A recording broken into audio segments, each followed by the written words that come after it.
ভূতের আড্ডা।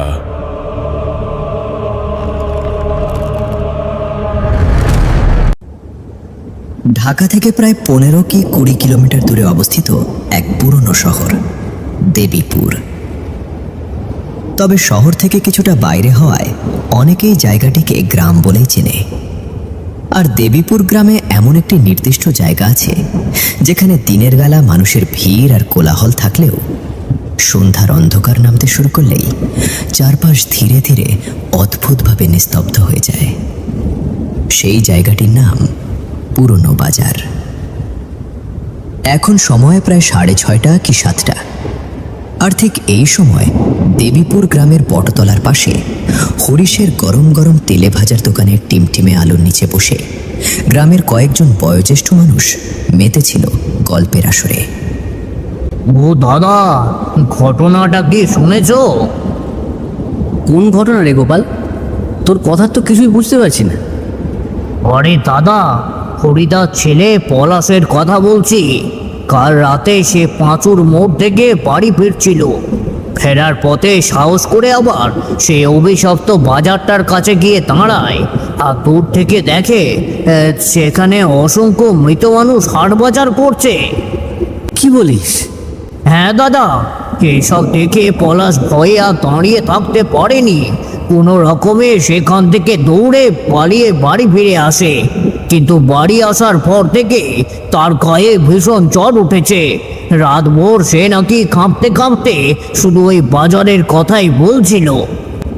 গোপালের কথার মাঝে আকাশের গুরুম গুরুম শব্দ যেন আরো ভয়ঙ্কর করে তুলছিল তার বলা ঘটনাগুলোকে। সে বলতে লাগলো সেই শুরুতেই বলা জায়গাটির কথা। এই গ্রামের সেই নির্দিষ্ট স্থান যাকে সবাই পুরনো বাজার, আবার কেউ কেউ মৃতপুরী নামে চেনে। বহু বছর ধরে লোকমুখে প্রচলিত আছে রাত 12টার পর সেখানে নাকি মৃত মানুষদের হাট বসে। তাই সন্ধ্যার অন্ধকার নামলেই গ্রামের কেউ আর যায় না সে পথে। ওলা সব কিছু জানা সত্ত্বেও আবার ওই মৃতপুরী বাজারের কাছে গিয়েছে। যাক, তাও ভগবানের অসীম কৃপা যে ও প্রাণে বেঁচে ফিরেছে। হরিশের তেলে ভাজার দোকানে সকল বয়োজ্যেষ্ঠদের মাঝে এক কোণে বসেছিল আরও একজন ব্যক্তি। তবে কে তিনি তা এখনো গ্রামের কেউ জানে না। কিন্তু বসার ভঙ্গি থেকে অনুমান করা যায় হয়তো তার বয়স প্রায় 27 কি 28 বছর হবে। দেখতে একদম সুদর্শন যুবক, আর পরনে রয়েছে শার্ট প্যান্ট। গলায় ঝুলানো রয়েছে একটি ক্যামেরা। এটি দেখেই যেন পরিষ্কার বোঝা যায় সে শহর থেকে এসেছে এই দেবীপুর গ্রামে। কি সুন্দর কাহিনী ছিল, একদম মজা এসে গেল। গ্রামে আসতে না আসতেই যে সেই কুসংস্কারের কথাগুলো শুনতে পারবো এতটাও ভাবি নাই। আহ বাবু, হেসেই যাচ্ছ দেখছি। তাও বলছি, আর এসব কথা তোমার গল্প কাহিনী মনে হচ্ছে? হ্যাঁ দাদা দাদা, শান্ত হও শান্ত হও। ছেলেটাকে তো দেখে মনে হচ্ছে শহুরে। তা বাপু, তুমি কার বাড়ি এসেছো? তোমাকে তো ঠিক চিনতে পারলাম না। আরে, আমার নাম রাশেদ, আমি একজন সাংবাদিক। তাই এসব কুসংস্কার কতদিন থেকে চলছে তোমাদের এই গ্রামে? আবার বলছে কুসংস্কার? তুমি শুনলে না একটু আগে পরশের সঙ্গে কি হয়েছে? সাবধান, একদম সাবধান। সাংবাদিক হও আর যেই হও, ওই বাজারের কাছে যেও না, মরবে, একদম মরবে কিন্তু, বলে দিলাম। গুনিন খুড়োর রাগান্বিত কথাগুলো শুনে এবার যেন কিছুটা সংযত হলো সাংবাদিক রাশেদ। কিন্তু তারপরও তার মনে সেই অদ্ভুত বাজারের বিষয়টি বারবার ঘুরপাক খাচ্ছিল, আর অজান্তেই মুখে যেন ভেসে উঠছিল এক অপ্রতিরোধ্য হালকা হাসি। ঠিক আছে ঠিক আছে, এবার আমি চলি, নয়তো হাসতে হাসতে আমার পেট একেবারে ফেটে যাবে। মৃতপুরী বাজার। আর কোনো কথা কানে না নিয়ে তড়িঘড়ি করে হরিশের তেলে ভাজার দোকান থেকে বেরিয়ে গ্রামের পথ ধরে হাঁটতে শুরু করলো সাংবাদিক রাশেদ। রহস্যময় ও অদ্ভুত সব ঘটনার অনুসন্ধান করাই ছিল তার স্বভাব। আর সেই কৌতূহলের টানেই সে এসেছে এই গ্রামে। কিন্তু এখানে এসে শুরুতেই গ্রামের মানুষের মুখে এমন সব কুসংস্কারাচ্ছন্ন গল্প শুনতে হবে, এ কথা যেন তার কল্পনাতেও ছিল না। তাই কথাগুলো শুনে তার মনে যেমন বিস্ময় জেগেছে, তেমনি অজান্তেই ঠোঁটের কোণে ফুটে উঠেছে এক চাপা হাসি। কি অদ্ভুত মানুষ, এ মনে হচ্ছে যেন আদিম যুগ থেকে উঠে এসেছে। রাশেদের কথাগুলো বাতাসে মিলিয়ে যেতেই যেন আচমকা থমকে গেল আকাশ, আর পর মুহূর্তেই তীব্র শব্দে বিদ্যুৎ চমকে উঠল চারদিক। আর তার সঙ্গে সঙ্গেই শুরু হলো ঝমঝম করে প্রবল বৃষ্টি। পুরো রাস্তা জুড়ে কোথাও নেই কোনো মানুষ, এমনকি আশ্রয় নেওয়ার মতো বড় কোনো গাছপালাও নেই আশেপাশে। কি কাণ্ড, এই যে বৃষ্টি শুরু হয়ে গেল! কি অদ্ভুত গ্রাম রে বাবা! না আছে কোনো মানুষের দেখা, আর না আছে আশ্রয় নেওয়ার মতো কোনো জায়গা। বিরক্তি ভরা মুখ নিয়ে ধীরে ধীরে সামনে এগিয়ে যেতে লাগলো সাংবাদিক রাশেদ। আর কিছু দূর যাওয়ার পরই হঠাৎ তার চোখে পড়ল রাস্তার পাশে দাঁড়িয়ে থাকা একটি বড় তেঁতুল গাছ। ভালো করে লক্ষ্য করতে সে দেখতে পেল সেই গাছের নিচে বৃষ্টির হাত থেকে বাঁচতে আশ্রয় নিয়ে দাঁড়িয়ে আছে বেশ কয়েকজন মানুষ। এটি দেখে যেন একটু স্বস্তি পেল রাশেদ, আর দ্রুত পা বাড়ালো সেই তেঁতুল গাছের দিকে। যাক, অবশেষে একটি আশ্রয়ের জায়গা তো পেলাম। তেঁতুল গাছটির নিচে পৌঁছাতেই রাশেদের চোখে পড়ল সেখানে দাঁড়িয়ে থাকা তিনজন মানুষের মুখ। বৃষ্টির ফোঁটার মাঝেও তাদের মুখে স্পষ্ট ফুটে উঠেছে অদ্ভুত এক ভয়ের ছাপ। বিষয়টা কি তা বোঝার চেষ্টা করল রাশেদ।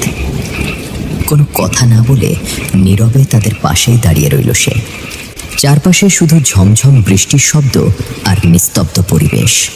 সেই নিস্তব্ধতার মধ্যেই চুপচাপ সব কিছু লক্ষ্য করতে লাগলো সাংবাদিক রাশেদ। মহাজনের কাজ শেষ করতে গিয়ে আজ এত দেরি হয়ে গেল, তার উপর আবার এই কাল বৃষ্টি। হায় ভগবান, এখন বাড়ি ফিরবো কেমনে? সেই কথাই তো ভাবছি গো গমেশদা। ওই মৃতপুরী বাজারের পাশের পথ দিয়েই তো আমাদের যেতে হবে। না না, এ অসম্ভব। এত রাতে কিছুতেই ওদিকে যাওয়া যাবে না। শোন, আমরা বরং আজ এই গাছতলাতেই রাতটা কাটিয়ে দিই। ভোর হোক, তারপর না হয় সবাই মিলে বাড়ির পথে রওনা দেব। তিনজনের এই কথোপকথন শুনে আবারও নতুন করে কৌতূহল জেগে উঠল যেন রাশেদের মনে। বিশেষ করে মৃতপুরী বাজার নামটা তার মনে অদ্ভুত এক প্রশ্নের জন্ম দিল। কিছুক্ষণ আগে তেলে ভাজার দোকানে বসে সে দেখেছিল গ্রামের মানুষদের চোখে মুখে একই রকম ভয়, আর তাদের মুখে ঘুরে ফিরেই উঠছিল সেই একই নাম, মৃতপুরী বাজার। হ্যাঁ, তাই ভালো হবে। তেঁতুল গাছের নিচে দাঁড়িয়ে থাকা তিনজন এবার সিদ্ধান্ত নিল তারা এখানেই আজ রাত কাটাবে। কিন্তু এবার তাদের নজরে এসে পড়ল সাংবাদিক রাশেদের উপরে। এতক্ষণ যে আলোচনায় তারা মগ্ন ছিল তার মধ্যে তারা একেবারেই লক্ষ্য করেনি যে তাদের পাশে এসে দাঁড়িয়েছে এক অচেনা মানুষ। আর হঠাৎই এই অচেনা উপস্থিতি মুহূর্তের মধ্যেই আরো গভীর করে তুলল তাদের মনের ভয়। এ কি? ইনি কে? ওই মৃতপুরীর কেউ না তো? রাম রাম রাম রাম রাম রাম রাম। হায় ভগবান, এবার বুঝি আর বাঁচার উপায় নেই আমাদের। ওরে রাঘব, পালা রে, পালা এখান থেকে। রাশেদকে আর কোনো কথা বলার সুযোগ না দিয়েই বৃষ্টির মাঝে দৌড়ে পালিয়ে গেল সেই তিনজন কর্মঠ মানুষগুলো। আর এসব দেখে একদম হতভম্ব হয়ে ঝমঝম বৃষ্টিটির মাঝে তেঁতুল গাছের নিচে একা দাঁড়িয়ে রইল সাংবাদিক রাশেদ। কি অদ্ভুত মানুষ! এরই মাঝে পেরিয়ে গিয়েছিল প্রায় 2 থেকে আড়াই ঘন্টা, আর এখন আনুমানিক রাত 11টা কি 11:30। বৃষ্টি একদম থেমে গিয়েছে, তবে আকাশে এখনো বিদ্যুৎ চমকাচ্ছে গুরুম গুরুম শব্দ করে। সকলের কথাগুলো কি সত্যি নাকি কুসংস্কার, নাকি এর মাঝে লুকিয়ে আছে কোনো রহস্য? আর দেরি নয়, আমাকে জানতে হবে এসবের পেছনে আসলে কি আছে। হ্যাঁ, এখনই আমি সেখানে যাব এবং সকল রহস্য উন্মোচন করব। আর এখন সাংবাদিক রাশেদের একমাত্র লক্ষ্য ছিল সেই অজানা পুরনো মৃতপুরী বাজার। গ্রামের নিস্তব্ধ রাস্তা ধরে বেশ কিছুক্ষণ হাঁটতে হাঁটতে অবশেষে সে পৌঁছে গেল তার গন্তব্যে। একটি পুরনো গাছের পিছনে দাঁড়িয়ে রাশেদ নীরবতার সঙ্গে দেখতে লাগলো পুরো বাজারটি। সারি সারি দোকানপাট, সবকিছু একদম বন্ধ, যেন দীর্ঘদিন ধরে এখানে কোনো মানুষ পা ফেলেনি। দেখি তো মনে হয় না এখানে কোনো হাট বাজার বসতে পারে, তবে সকলের মুখে শুনেছি রাত 12টার সময় নাকি হাট বসতে দেখা যায়। দেখি অপেক্ষা করে কিছু দেখা মেলে কিনা। এসব ভাবতে ভাবতে রাশেদ আরো 25 থেকে 30 মিনিট অপেক্ষা করল গাছের পিছনে দাঁড়িয়ে, কিন্তু তারপরও সে কিছুই দেখতে পেল না সেখানে। এই যত সব পাগল গ্রামবাসী, কিছুই নেই এখানে, শুধু শুধু ওরা ওসব কুসংস্কার কথাবার্তা ছড়াচ্ছে। আর এসব দেখে বিরক্ত হয়ে যখন রাশেদ ঠিক করল এখান থেকে চলে যাবে, ঠিক সেই মুহূর্তেই ঘটে গেল এক অদ্ভুত জাদুকরী ঘটনা। একে একে বাজারের সমস্ত দোকান উদ্ভূত হতে থাকলো।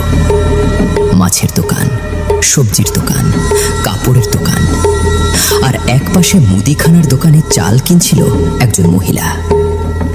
চারপাশে মানুষের ভিড় আর ছড়িয়ে পড়ল ঝলমলে আলো, যেন এক স্বপ্নের মধ্যে ঢুকে গিয়েছে রাশেদ। এ কি, আমি কি স্বপ্ন দেখছি? না, এখানে তো সত্যিই বাজার বসেছে। কি সুন্দর ঝলমলে আলো! এই বাজারটি যে তার চোখের সামনে অলৌকিকভাবে উদ্ভাসিত হয়েছে, তা যেন ঝলমলে আলো আর মানুষের ভিড় দেখে একদম ভুলে গেল সাংবাদিক রাশেদ। আর এক অদ্ভুত মোহের টানে কোনো কিছু বিচার না করেই সে প্রবেশ করল বাজারের ভিতরে। সবকিছু এতটাই স্বাভাবিক মনে হচ্ছিল যে আর দেরি না করে হাতে থাকা ক্যামেরাটি দিয়ে চারপাশের মানুষ ও বিভিন্ন দৃশ্যের ছবি তোলার কাজ শুরু করলো রাশেদ। কি সুন্দর একটা বাজার! কি নেই এখানে! আহ, কত সুন্দর পরিবেশ! বাজারের মাঝখানের দিকগুলোতে সারি সারি দোকানপাট ছড়িয়ে ছিটিয়ে আছে, মানুষজন আসা যাওয়া করছে। তবে এখানে অন্যান্য জায়গার হাট বাজারের মতো নেই কোনো হট্টগোল, নেই চেঁচামেচি, নেই বিশৃঙ্খলা। কিন্তু হঠাৎ করেই একটি বিষয় অদ্ভুত লাগলো রাশেদের। চারপাশের মানুষগুলোকে ভালো করে দেখলে বোঝা যায় তাদের মুখ, হাত পা কেমন যেন ফ্যাকাশে রক্তশূন্য মনে হচ্ছে। আর সবচেয়ে ভয়ঙ্কর বিষয় হলো কিছু মানুষের চোখ একদম স্থির। আবার পাশের এক দোকানির হাতে রক্তের মতো দাগ। এসব দেখে যেন ভেতরটা একেবারে কেঁপে উঠল রাশেদের। এইসব এসব কি দেখছি আমি? না না, এই সত্যি হতে পারে না। ঠিক সেই মুহূর্তেই রাশেদের পাশের মাছওয়ালাটি হঠাৎ করেই কর্কশ গলায় অদ্ভুতভাবে হেসে উঠল।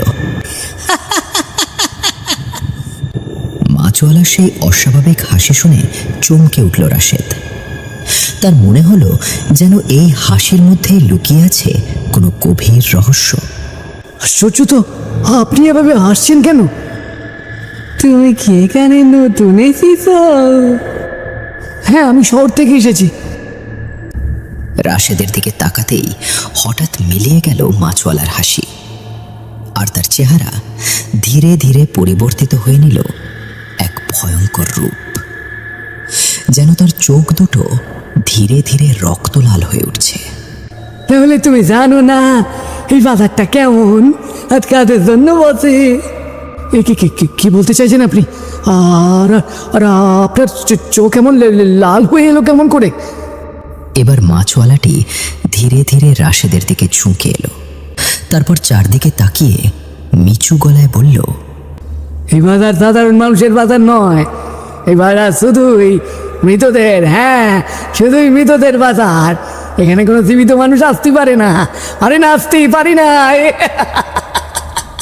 মাছওয়ালার সেই ভয়ঙ্কর হাসি আর কথাগুলো শুনে বুকের ভেতরটা যেন ধক করে উঠল রাশেদের। আর পর মুহূর্তেই বাজারের সকল দোকানি ও লোকজন রক্ত ক্ষুধার্ত দৃষ্টিতে তাকালো সাংবাদিক রাশেদের দিকে। ওরা একসঙ্গে কর্কশ গলায় হাহাকার করে হেসে উঠল। আবার অনেকে অদ্ভুত ভয়ঙ্কর আওয়াজ করতে লাগল। এসব দেখে রাশেদের যেন জ্ঞান হারানোর উপক্রম হলো। এইসব কি হচ্ছে? না না, এখানে আর এক মুহূর্ত না, এখনই এখনই এখান থেকে আমাকে পালাতে হবে। কি বললি? পালিয়ে যাবি? কিন্তু পালিয়ে যাবিটা কই? সময় ঘনিয়ে এসেছে তোর, প্রস্তুতি নিয়ে নে। এখন তুই হচ্ছে আমাদের মাঝেই একজন হবি।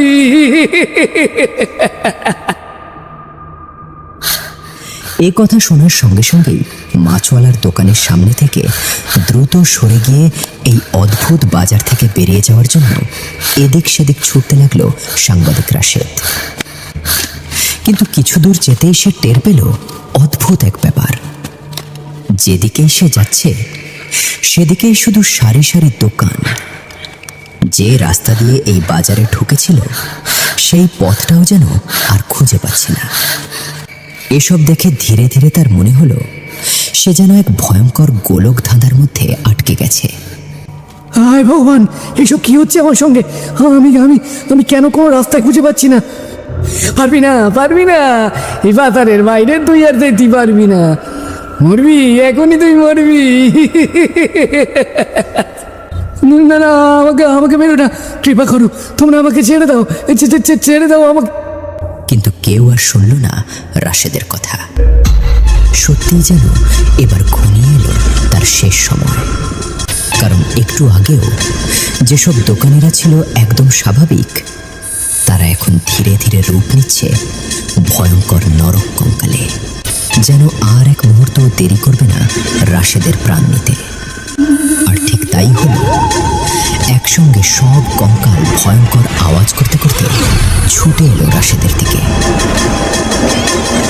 চারপাশের সেই বিভীষিকাময় দৃশ্য দেখে রাশেদ বুঝে গেল এটাই হয়তো তার জীবনের শেষ মুহূর্ত। আর কোনো উপায় না দেখে ধীরে ধীরে চোখ বন্ধ করে মাটিতে বসে পড়ল সাংবাদিক রাশেদ। গতকালের সেই ভয়ানক রাত কেটে গিয়ে ফুটেছিল ভোরে আলো। আর ঠিক সেই সময় গ্রামের কিছু প্রবীণ ও কিছু সাধারণ গ্রামবাসী ভিড় জমিয়েছিল মৃতপুরী বাজারের মাঠে। এবং মানুষের ভিড়ের মাঝখানে পড়েছিল একটি ক্যামেরা। আরে এই যে সেই ছোকরাটার কি যেন নাম ছিল, কি বলেছিল যেন? রাশেদ, ওই যে সাংবাদিক রাশেদ, ওর গলায় তো ঝুলেছিল ওই ক্যামেরাটা। আহা, শহরের ছোকরাটাকে কতবারই না নিষেধ করেছি, তাও কথা শুনলো না। আর আজ কি হলো দেখলি তো? এরই মাঝে হরিশ এগিয়ে এসে হাতে তুলে নিল ক্যামেরাটি। আর ক্যামেরাটির দিকে তাকাতেই হঠাৎই যেন বিশাল হয়ে গেল তার দুটো চোখ। কি রে, কি হলো? কি এমন দেখলি ক্যামেরাতে? আমাদেরও বল। খুড়ো, এদিকে এসো শীঘ্রই। এরপর গুনিন, খুড়ো সহ বাকি সবাই এগিয়ে গেল হরিশের কাছে ক্যামেরার ভেতরে কি আছে তা দেখার জন্য। ক্যামেরাটির দিকে তাকাতেই সকলে দেখতে পেল একটি ফুটেজ। বাজার জুড়ে দাঁড়িয়ে আছে অসংখ্য মানুষ, আর তাদের ঠিক মাঝখানে একা নিঃশব্দে দাঁড়িয়ে আছে সাংবাদিক রাশেদ। হায় ভগবান, এ কি অনর্থ কাণ্ড! চল চল চল, এখান থেকে শীঘ্রই চলে চল। আর এক মুহূর্ত এখানে থাকা যাবে না। আর এক মুহূর্ত দেরি না করে সকলে দ্রুত সেই মৃতপুরী বাজারের মাঠ ছেড়ে চলে গেল। তাদের নিষেধ করার পরও বেশি সাহসিকতা দেখাতে গিয়ে আজ অকালেই নিজের প্রাণ হারালো সাংবাদিক রাশেদ।